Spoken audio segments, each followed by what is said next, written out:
UN scientists are warning we are on course for devastating changes to our climate.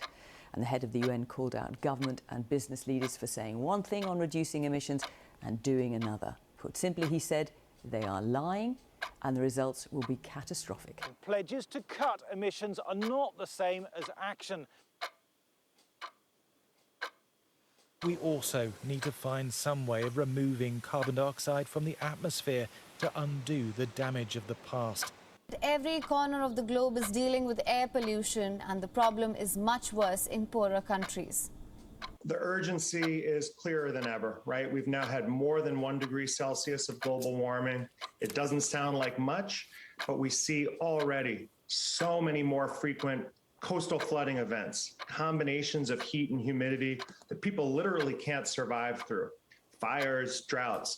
So we really are approaching that point where if we don't dramatically reduce our emissions and adapt, protecting the most vulnerable, we may get into a situation where the consequences are happening too fast for us to keep up with, especially for the world's most vulnerable.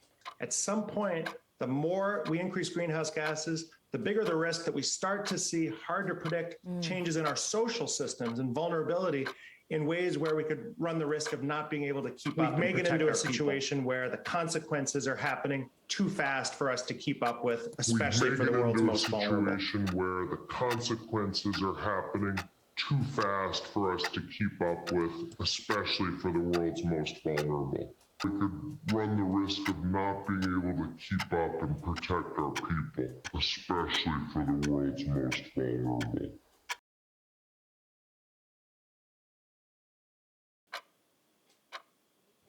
Scathing about our continued use of fossil fuels, coal in particular. It calls for an even more rapid shift to renewables, more energy-efficient housing, and a rethink of how we design cities so that people need to drive less. One of the scientists says it can be done. If we act now, if we act rapidly, if we make the big transformational changes that are necessary, there's still a combinations of heat and humidity that people and literally if we miss can't survive 1.5, through.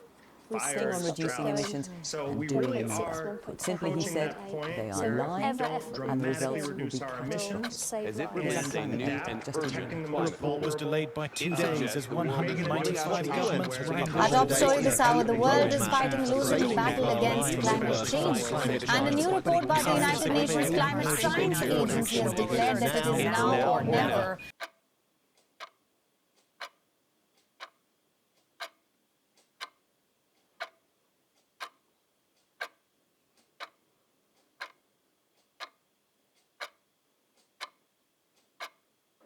We need to use all the available tools we have in terms of policies, technologies, and we need to start to use them immediately.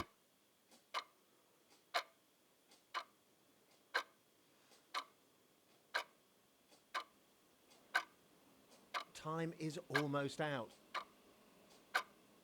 We've got to peak carbon emissions before 2025 and then cut them back by at least 43% by the end of 2030. We need to take them all the way down to net zero by 2050, by 2050, 2050, 2050, 2050. 2050.